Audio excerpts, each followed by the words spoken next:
जो लोग संसार से प्रेम करते हैं, संसार के साथ दोस्ती करते हैं, संसार के साथ जिनका लगाव है, जिनका प्रेम है, संसार के साथ जिनका संबंध है, जिनका रिश्ता है, उनके बारे में वचन यहां बताता है।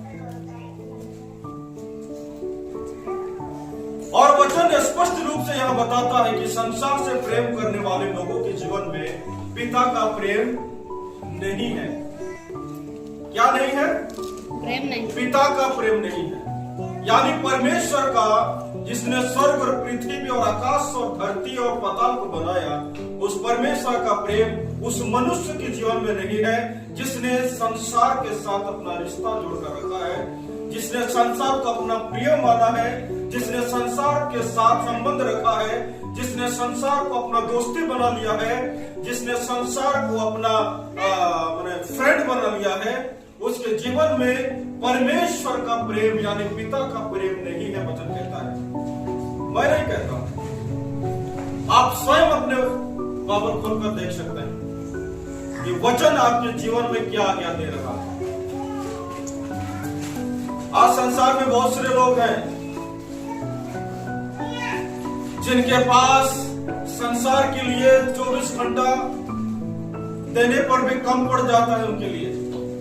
क्यों? क्योंकि वे संसार के साथ उनका रिश्ता है, संबंध है, और उन्हें संसार के साथ जीना उन्हें अच्छा लगता है। संसार को गले लगाकर उसके साथ आगे बढ़ना उन्हें अच्छा लगता है, अच्छा लगता है। लेकिन वचन बताता है जो लोग संसार से मित्रता करते हैं, प्रेम करते हैं, उनके जीवन में पिता का प्रेम नहीं है। पिता का प्रेम नहीं है। और बाइबल बताता है कि जो कोई संसार से मित्रता करता है वो क्या है? परमेश्वर का बैरी है। क्या है? बैरी है, यानी दुश्मन है, इनमी है। किसका? परमेश्वर का, मेरा नहीं। जो संसार से मित्रता करता है, दोस्ती करता है, फ्रेंड करता है, वो परमेश्वर का क्या है? बैरी बन जाता है। वचन स्पष्ट रूप से आपको बताता है क्यों बैरी बन जाता है। क्योंकि परमेश्वर ने संसार में से हमें चुन लिया है। क्या कर लिया है? चुन लिया है। अब हम संसार के नहीं हैं। जब हम संसार में थे, संसार के अनुसार जीवन जी रहे थे, संसार में हमारी सोच और विचार थी, और हमें लगता था कि संसार ही हमारे लिए सब कुछ है, और एक दिन संसार ही हमें सब कुछ देगा, और इसी संसार में ही हम मर जाएंगे। पहले इस प्रकार का हमारे जीवन में सोच था। लेकिन वचन बताता है कि प्रभु यीशु मसीह ने अपने लहू से हमें संसार में से खरीद लिया, और इसलिए पौलुस बताता है कि तुम दाम देकर मोल लिए गए हो, इसलिए संसार के सदृश न बनो। क्या न बनो? संसार के सदृश न बनो, क्योंकि तुम दाम देकर मोल लिए गए हो। प्रभु यीशु मसीह ने आपके जीवन के लिए कीमत चुकाया है, आपके लिए मूल्य चुकाया है, और आपको संसार में से खरीद लिया है। और आज आप उस संसार के नहीं हो, आज आप प्रभु यीशु मसीह के हो। किसके हो? प्रभु यीशु मसीह के हो आप। और इसलिए वचन स्पष्ट रूप से आपसे कहता है कि आपको संसार से अलग रहना होगा। अगर आपको परमेश्वर के साथ जीना है, परमेश्वर के साथ रिश्ता रखना है, परमेश्वर के साथ संबंध रखना है, परमेश्वर के साथ आपको अगर जीवन जीना है, आगे बढ़ना है, तो संसार से आपको क्या होना होगा? अलग होना होगा। अब सवाल यह है कि मैंने संसार में जन्म लिया है, तो मैं कैसे संसार से अलग हो सकता हूं? यह पृथ्वी एक संसार है, मैं संसार से कैसे अलग हो सकता हूं? आप प्रभु यीशु मसीह में विश्वास करने के द्वारा संसार से अलग हो सकते हैं। संसार से अलग होने का मतलब क्या है? संसार के जैसा ना सोचना। संसार से अलग होने का मतलब है संसार के समान ना सोचना, उसके अनुसार आगे ना बढ़ना, संसार की जो बुलाहट है उस बुलाहट को नकार देना, संसार के अभिलाषों को छोड़ देना, संसार की इच्छाओं को त्याग देना, और परमेश्वर की ओर अपने ध्यान को लगाकर उसमें आगे बढ़ना। यह है संसार से अलग होना। संसार से अलग होना यह है। लेकिन आज बहुत सारे लोग क्या है, संसार से अपना मित्र बनाकर अपने जीवन को वे संसार में खो चुके हैं, डूब चुके हैं, और इसीलिए पिता का प्रेम उनके जीवन में नहीं है। अब सवाल यह है, क्या आपने भी संसार के साथ मित्रता बना लिया है? क्या ऐसा तो नहीं कि आप संसार के बिना रह नहीं पाते हैं, उसकी अभिलाषा के बिना आप रह नहीं पाते हैं, संसार के बिना आपके जीवन में मन नहीं लगता है, आपका हृदय नहीं लगता है परमेश्वर की ओर? यह सच बात है प्रिय भाई और बहनों। जब आप संसार के साथ हम लगाव लगाते हैं तो हम परमेश्वर से दूर हो जाते हैं, और जब परमेश्वर से दूर हो जाते हैं तो हमारे लिए दूसरा विकल्प और संसार में नहीं रहता है। और इसलिए भला इसी में है कि हम कुछ बातों को छोड़कर परमेश्वर की ओर लौट आए, ताकि परमेश्वर के साथ हमारा संबंध हो सके, रिश्ता हो सके, एक रिलेशन हम परमेश्वर के साथ बना सके,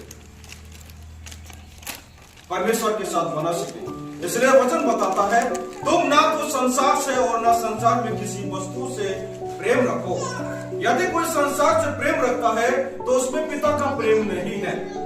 वचन स्पष्ट रूप से कहता है। Hallelujah, praise the Lord. परमेश्वर का वचन स्पष्ट रूप से कहता है कि जो लोग संसार के साथ अपने दोस्ती को बनाकर रखते हैं, उनके साथ जीते हैं, उनके जीवन में, उस मनुष्य के जीवन में परमेश्वर का प्रेम 1% का भी नहीं रहता है। क्यों? क्योंकि दिन रात वो संसार के प्रति उसका अपना करके रखता है, वो अभिलाषा में डूबा हुआ रहता है, अपनी इच्छा को पूरा करने के लिए संसार के सोच और विचार में डूबा हुआ रहता है। उसके जीवन में परमेश्वर के लिए कोई समय नहीं, उसके जीवन में परमेश्वर के लिए कोई जगह नहीं, और इसलिए वो मनुष्य जो है संसार के प्रति आकर्षित होकर के अपने जीवन को पूरी रीति से संसार में बर्बाद कर चुका है, और इसलिए उसके जीवन में पिता का प्रेम नहीं है, पिता का प्रेम नहीं है। लेकिन जो मन फिरा कर प्रभु की ओर लौट आते हैं, जो मन फिरा कर प्रभु की ओर लौट आते हैं, वे पुनः परमेश्वर के साथ स्थापित हो सकते हैं। प्रभु यीशु मसीह के साथ उनका रिश्ता फिर से बन सकता है, वे परमेश्वर से फिर से प्रेम कर सकते हैं, उनका संबंध बन सकता है प्रभु यीशु मसीह के द्वारा पिता के साथ। क्योंकि वचन कहता है, देखो पिता ने हमसे कैसा प्रेम किया कि हम उसके संतान कहलाए। क्या कहलाए? संतान कहलाए। पिता ने हमसे कैसा प्रेम किया कि आज हम उसके संतान कहने के योग्य हो चुके हैं। और अब परमेश्वर के संतान तभी घोषित हो सकते हैं जब आप संसार से अलग होकर आत्मा में जीवन जीते हैं परमेश्वर के साथ, संसार से अलग होकर। क्योंकि रोमियो की पुस्तक में लिखा हुआ है, शरीर पर मन लगाने वाला व्यक्ति केवल शरीर पर ध्यान करता है, और आत्मा पर मन लगाने वाला व्यक्ति केवल आत्मा की बातों पर ध्यान करता है। आध्यात्मिक आत्मा की बातों पर मन लगाते हैं, और शारीरिक व्यक्ति शरीर पर मन लगाते हैं। अगर आप में परमेश्वर का वचन है, वचन के अनुसार आप अगर जीवन जीते हैं, तो आप एक आध्यात्मिक व्यक्ति हैं, और आप आध्यात्मिक जीवन जीते हुए आप आगे बढ़ते हैं प्रभु यीशु मसीह के द्वारा। और आप आध्यात्मिक जीवन जब जीते हैं तो प्रभु यीशु मसीह के पवित्रता को भी अपने जीवन में धारण करते हैं, और इसके द्वारा आप संसार में एक पवित्र और निष्कलंक जीवन प्रभु यीशु मसीह के द्वारा जी पाते हैं। लेकिन अगर आपने आपके मन को, अपने हृदय को, अपने जीवन को संसार की ओर लगा कर रखा है, तो आप में परमेश्वर का प्रेम कभी प्रवेश नहीं कर सकता है। और इसलिए वचन बताता है कि यदि कोई संसार से प्रेम रखता है, उसमें पिता का प्रेम नहीं है, नहीं है। इसलिए प्यारे दोस्तों, भाई और बहनों, वचन आज हमें बताता है और आगे बताता है, क्योंकि जो कुछ संसार में है, अर्थात शरीर की अभिलाषा और आंखों की अभिलाषा और जीविका का घमंड, वह पिता की ओर से नहीं परंतु संसार की ओर से ही है। क्या क्या चीजें? क्या क्या चीजें?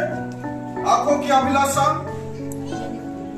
और शरीर की अभिलाषा, आंखों की अभिलाषा और ये जीविका का घमंड। ये तीन चीजें किसकी ओर से है? किसकी ओर से है? संसार की ओर से, ये संसार देता है, परमेश्वर ने। Praise the Lord, hallelujah. ये संसार देता है ये तीन चीजें, शरीर की अभिलाषा, जीविका का घमंड और आंखों की अभिलाषा। आंखों की अभिलाषा क्या क्या है? जो कुछ हम संसार में देखते हैं उसे प्राप्त करने की इच्छा जब हमारे जीवन में जागता है तो ये एक अभिलाषा के समान आपके जीवन में क्या होता है? यह अभिलाषा आपके जीवन में बढ़ता है और ये आंखों की अभिलाषा के द्वारा आप परमेश्वर के प्रेम से दूर हो सकते हैं। और शरीर की अभिलाषा यानी शरीर की इच्छा को पूरा करने का ये एक अभिलाषा। शरीर की अभिलाषा क्या क्या है? खाना पीना, ओढ़ना पहनना और पाप, व्यभिचार, गंदे सोच और विचार और हर प्रकार की जो अशुद्धता है, ये शरीर की एक अभिलाषा है। और जब इन चीजों को हम अपने जीवन में धारण करते हैं तो हम परमेश्वर के उस प्रेम से दूर हो जाते हैं। जीविका का घमंड। जीविका का घमंड क्या है? हम अपने प्रतिदिन जीवन में अपने परिवार को चलाने के लिए, अपने जीवन को आगे बढ़ाने के लिए जब संसार में हम जीते हैं तो क्या होता है? हमें नौकरी व्यवसाय की जरूरत होता है, काम की आवश्यकता होती है और यही चीजें क्या है? जीविका का घमंड के रूप में हमारे जीवन में आता है। और हम ज्यादातर क्या होता है कि हम जीविका के घमंड के लिए हम किसी भी हद तक कोई भी काम करने के लिए राजी हो जाते हैं, जिससे क्या होता है? एक जीविका का घमंड हमारे जीवन में प्रवेश करता है और उससे भी हम परमेश्वर के प्रेम से दूर हो जाते हैं। और इसलिए परमेश्वर नहीं चाहता है कि हम इन तीन चीजों के पीछे लगकर रहकर हम पिता के प्रेम से, उसके दिए हुए अनुग्रह से हम लोग दूर हो सके। इसलिए प्रभु यीशु मसीह कहता है पक्षियों को ध्यान दो, वे ना बोते हैं, ना काटते हैं, ना उनका कोई भंडार है, फिर भी परमेश्वर उन्हें क्या करता है? खिलाता है। लेकिन तुम तो पक्षियों से बढ़कर हो। तुम पक्षियों से क्या हो? बढ़कर हो। तो क्या परमेश्वर तुम्हारे लिए चिंता नहीं करेगा? क्या परमेश्वर आपके जीवन के लिए चिंता नहीं करेगा? अगर वो पक्षियों के लिए चिंता कर सकता है, जानवरों के लिए चिंता कर सकता है, तो क्या तुम जो परमेश्वर के बनाए हुए उसकी कीमती चीज हो, क्या परमेश्वर तुम्हारे लिए चिंता नहीं करेगा? जरूर करेगा। लेकिन कब? जब मत्ती 6:33 का वचन जब आप पूरा करते हो। कैसे? क्या लिखा हुआ है? क्या लिखा हुआ है? सबसे पहले उसके राज और धर्म की खोज करो तो ये सारी वस्तुएं तुम्हें क्या होगी? मिल जाएगी। ये सारी वस्तुएं, जो चीजें हम एक्सपेक्ट करते हैं परमेश्वर के द्वारा, जो आशा करते हैं परमेश्वर के द्वारा पाने के लिए, वो चीजें क्या होगा?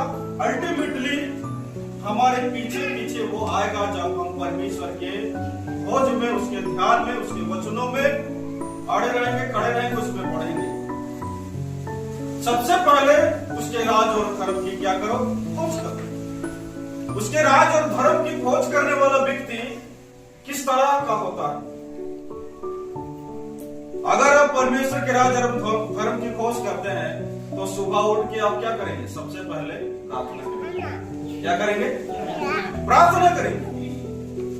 क्योंकि परमेश्वर के राज और धर्म का खोज करने वाले लोग सुबह उठ के सबसे पहले प्रार्थना करेंगे, ईश्वर को धन्यवाद देंगे, उसके बाद वे संसार की खोज में आगे बढ़ेंगे। यह है चीज। लेकिन अगर आप सुबह उठ के परमेश्वर और के राज और धर्म को छोड़कर आप उन्हीं चीजों के पीछे सबसे पहले दौड़ते हो तो आप परमेश्वर के राज और धर्म की खोज नहीं करते हैं। इसलिए परमेश्वर के लोगों को होना चाहिए कि अगर आप परमेश्वर के राज और धर्म की खोज करते हैं तो सबसे पहले आपके जीवन में परमेश्वर के लिए स्थान होना चाहिए। सबसे पहले आपके जीवन में प्रार्थना के लिए स्थान होना चाहिए। सुबह उठते ही आपको थोड़ा समय परमेश्वर के साथ बातचीत करना होगा, प्रार्थना करना होगा, उसके साथ रिश्ता रखना होगा। प्रार्थना करने का मतलब क्या है? प्रार्थना करने का मतलब ये नहीं है कि आप कुछ चीजें मांगे, कुछ चीजों का एक्सपेक्ट करें। प्रार्थना करने का मतलब ये है कि आप खुदा की उपस्थिति में उसके साथ जीवन जीते हैं, उसके साथ बातचीत करते हैं। और इसलिए प्यारे भाई और बहनों, इसलिए सबसे पहले राज और धर्म की खोज करो तो ये क्या होगा? सारी वस्तुएं तुम्हें मिल जाएगी प्यारे भाई और बहनों। लेकिन उसके लिए आपको क्या करना होगा? कीमत चुकाना होगा। कीमत चुकाना होगा, एक मूल्य चुकाना होगा, मूल्य अदा करना होगा। तभी जाकर आप परमेश्वर में क्या हो सकते हैं? बढ़ सकते हैं, परमेश्वर में बढ़ सकते हैं। जिस प्रकार प्रभु यीशु मसीह ने मूल्य चुकाकर, मूल्य देकर आपको संसार में से अलग कर दिया है, उसी प्रकार आपको भी एक कीमत चुकाना होगा धर्म के लिए, आपको भी एक कीमत चुकाना होगा भक्ति के लिए, आपको भी एक मूल्य अदा करना होगा पवित्रता के लिए, आपको भी एक क्या करना होगा? मूल्य देना होगा वचन के लिए। और वो मूल्य क्या है? समय है जो आपको परमेश्वर के साथ प्रार्थना में देनी होगी, उसके वचन के द्वारा देना होगा। एक मूल्य परमेश्वर आपके जीवन से चाहता है, क्योंकि परमेश्वर ऐसा नहीं मिलता है, परमेश्वर ऐसा ही नहीं मिलता है प्यारे भाई बहनों। उसके लिए आपको कीमत चुकाना होगा। जैसे प्रभु यीशु मसीह ने हमें पाने के लिए अपना कीमत चुकाया, ऐसा ही प्रभु यीशु मसीह ने हमें प्राप्त नहीं किया है। प्रभु यीशु मसीह ने, उसने क्रूस पर अपना कीमत चुकाया, तभी जाकर उसने हमें खरीद पाया। पाप परमेश्वर की दृष्टि में इतना महंगा हुआ कि उसे प्रभु यीशु मसीह का लहू देना पड़ा, एक कीमत देनी पड़ी लहू का। पाप परमेश्वर के आगे इतना महंगा हुआ कि पाप को खरीदने के लिए प्रभु यीशु मसीह को अपना लहू देना पड़ा। क्या देना पड़ा? लहू देना पड़ा। आमेन, प्रेज द लॉर्ड। लहू देना पड़ा परमेश्वर को, एक पवित्र लहू। पाप को खरीदने के लिए प्रभु यीशु मसीह का पवित्र लहू एक कीमत के रूप में दिया गया। और इसलिए आज जब आप परमेश्वर में बढ़ते हैं तो आपको भी एक मूल्य चुकाना होगा।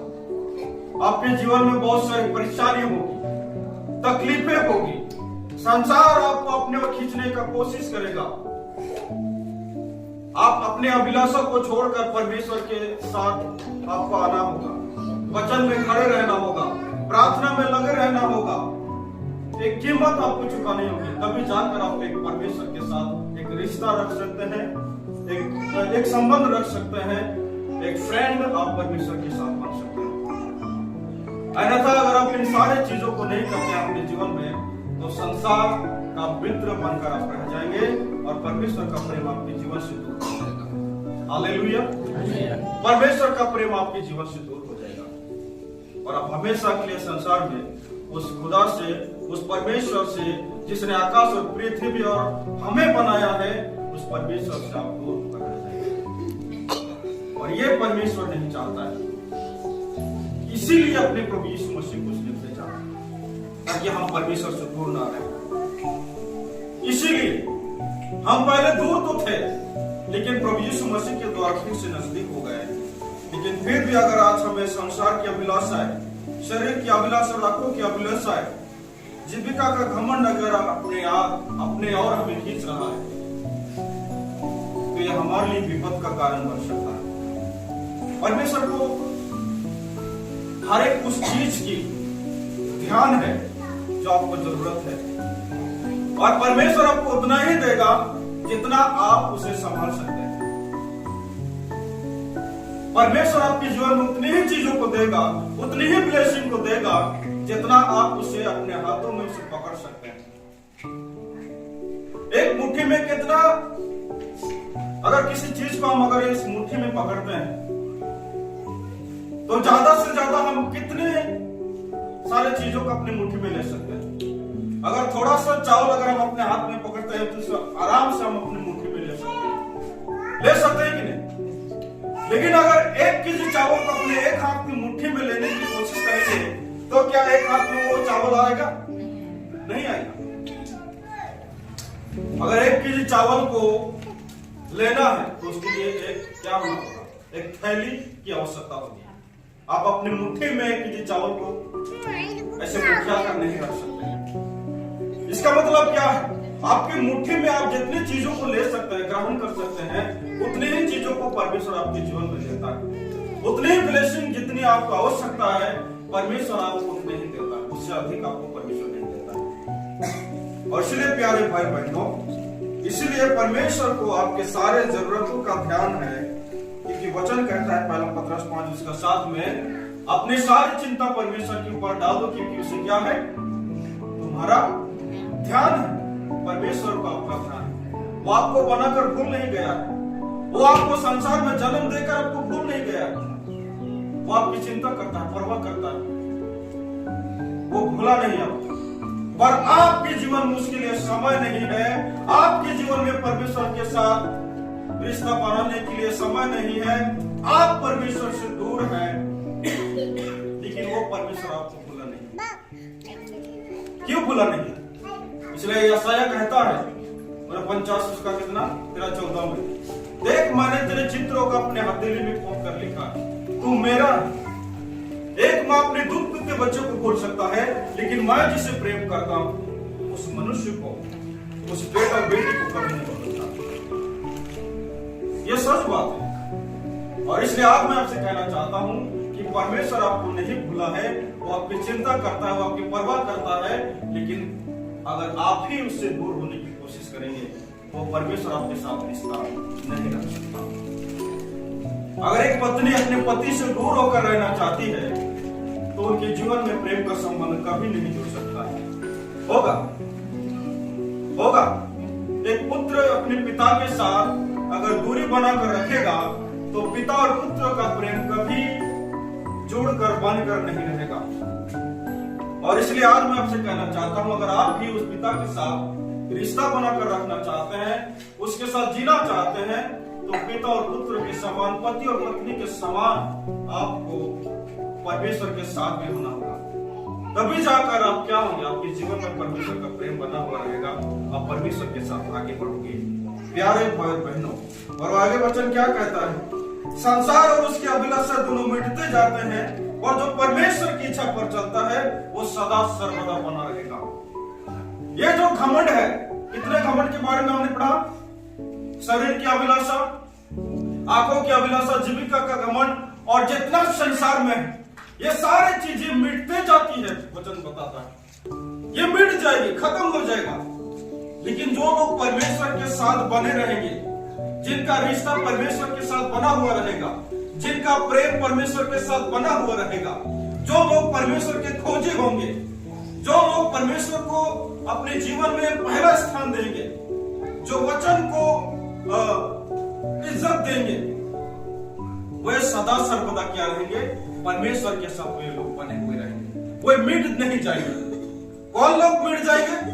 जो लोग परमेश्वर के साथ बने हुए नहीं रहते हैं, वचन में बने हुए नहीं रहते हैं, वे लोग संसार के साथ ही वे लोग मिट जाएंगे, खत्म हो जाएंगे, बर्बाद हो जाएंगे। लेकिन जो लोग प्रभु यीशु मसीह पर भरोसा रखते हैं, जो लोग प्रभु यीशु मसीह पर आशा लगे हुए बैठे हैं, वचन में आशा लगाए हुए बैठे हैं, परमेश्वर के प्रेम में जीते हैं, वे सदा सर्वदा बने रहेंगे। चाहे परिस्थिति जैसा भी हो उनके जीवन में, वे क्लेश में होंगे, दुख में होंगे, उनके पास खाने पीने की जरूरत चीजें नहीं होगी, अच्छे कपड़े पहनने के लिए अच्छे वे अपने जीवन में वे खरीद नहीं पाएंगे, उनके साथ उनके जीवन में पैसों की कमी घटी होगी, अच्छा घर नहीं होगा। लेकिन वचन बताता है कि जो लोग परमेश्वर के साथ बने हुए रहते हैं, इन सारे परिस्थितियों के बीच में भी, दुख और क्लेश के बीच में भी, आंधी और तूफानों के बीच में भी, जो लोग वचन के ऊपर विश्वास करके परमेश्वर में बने हुए रहते हैं, वचन बताता है कि वे लोग सदा सर्वदा बने रहेंगे, कोई मिट नहीं जाएंगे। मिटने से परमेश्वर उन्हें बचाएगा। क्या करेगा?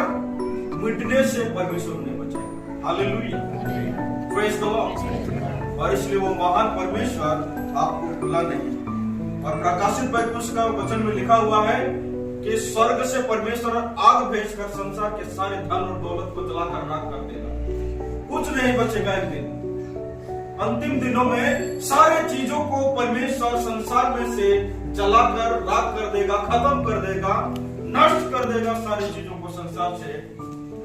केवल एक ही चीज रहेगी दुनिया में और वो है परमेश्वर की पवित्रता, जो उसके लोगों के ऊपर रहेगा जो लोग परमेश्वर के ऊपर विश्वास करते हैं। और यही पवित्रताई संसार में से एक दिन परमेश्वर के राज्य में जाएगा। हम नंगे जरूर आए हैं, लेकिन इस संसार से अगर हम जिस दिन जाएंगे उस दिन हम धन दौलत कुछ भी लेकर नहीं जाएंगे, लेकिन एक चीज हम जरूर लेकर जाएंगे। वो क्या है? प्रभु यीशु मसीह की पवित्रता, धार्मिकता, उसके प्रेम इस संसार से हम लोग लेकर जाएंगे। कहा? स्वर्ग में। इसलिए प्यारे भाई और बहनों, आज हमें संसार से अलग होकर रहना है। अगर हमने संसार के साथ अपना लगाव रखा है तो हम प्रभु यीशु मसीह में कभी आगे नहीं बढ़ सकते। हम हो सकते हैं बहुत पढ़ा लिखा, हम हो सकते हैं हम पढ़े गवार हैं, लेकिन अगर हम विश्वास करते हैं प्रभु यीशु मसीह में तो हम उसी के साथ एक दिन जाएंगे प्रभु यीशु मसीह के द्वारा। इसलिए प्यारे भाई और बहनों, इसलिए हम अपने जीवन मन अंतकरण को परमेश्वर की ओर लगाए, संसार की ओर नहीं, क्योंकि संसार में जितनों ने मन लगाया वे सब नष्ट हो गए, बर्बाद हो गए, पाप में डूब गए, नष्ट हो गए, व्यभिचार में, नशे में, अधर्म में, हर प्रकार की कीड़ा ऐसा घमंड में वह संसार में नष्ट हो गए। लेकिन जो लोग परमेश्वर में बने हुए रहे, धार्मिकता में, उसके प्रेम में, अच्छाई में, भलाई में, वही लोग परमेश्वर में बने हुए हैं। हम भी परमेश्वर के साथ बने हुए रहे, उसके साथ दोस्ती करें। इस वचन के द्वारा परमेश्वर सबको आशीष दे। आमीन। हम खड़े हो जाएं, प्रार्थना करें।